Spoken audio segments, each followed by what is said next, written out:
Iranian President Masoud Pezeshkian said on April 21st that Iran is open to reaching an agreement with the United States in ongoing indirect talks, provided that the country's national interests are preserved. Addressing the Persian New Year's second meeting with the governor-generals of provinces across the country at the Ministry of Interior on Monday, President Pezeshkian said that as the leader of the Islamic Revolution stated, "We are neither optimistic nor pessimistic." However, he warned that if U.S. representatives refuse to negotiate on equal terms, Iran will continue on its own path. However, if they are unwilling to negotiate with us from an equal position, we will continue on our own path, Iranian President Masoud Pezeshkian said.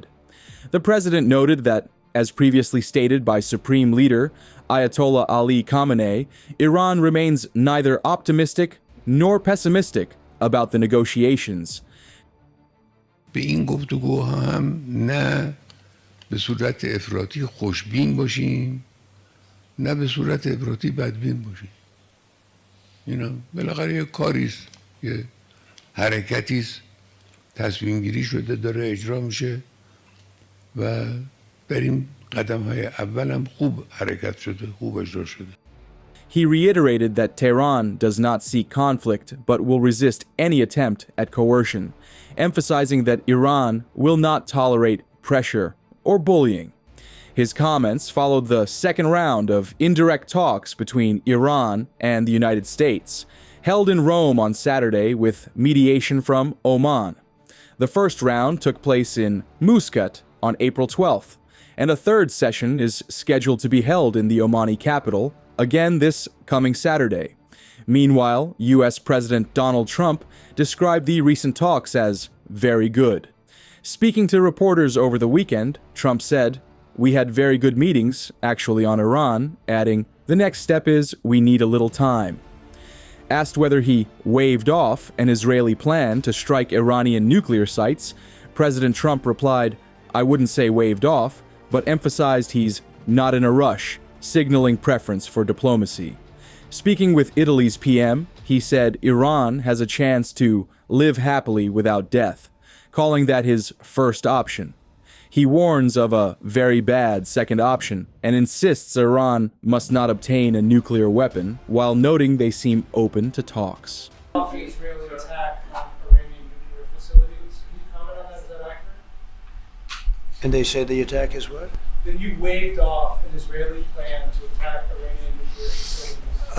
I wouldn't say waved off. I'm not in a rush to do it because I think that Iran has a chance to have a great country and to live happily without death. And I'd like to see that. That's my first option. If there's a second option, I think it would be very bad for Iran. And I think Iran is wanting to talk.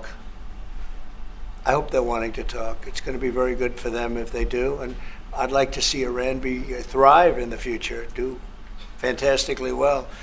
I know the Iranian people, they're incredible people.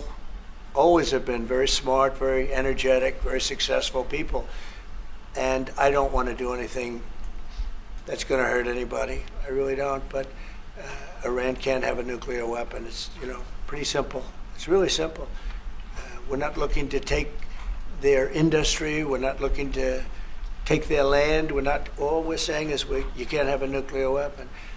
The deal that was made with Obama, that deal would have expired already. It was a terrible deal. It would have expired, and that gave them a clear path to a nuclear weapon.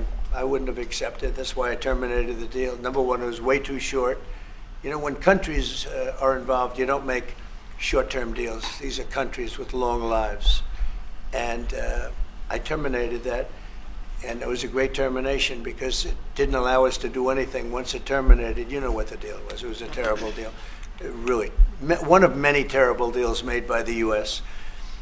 But no, I'd like to see Iran thrive, and they can do that, I think, very easily, or they can do it the other way, and the other way is not going to be good for them.